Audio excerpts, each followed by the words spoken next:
சந்தோஷமாக இருக்கு. அவருக்கு நடிக்கிறதுக்கு நிறைய வாய்ப்பு வந்துச்சு.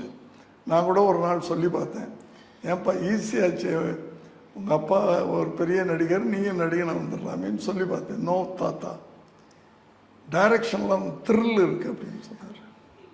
பரவாயில்லையே, நம்மள மாதிரியே இருக்காப்லையே.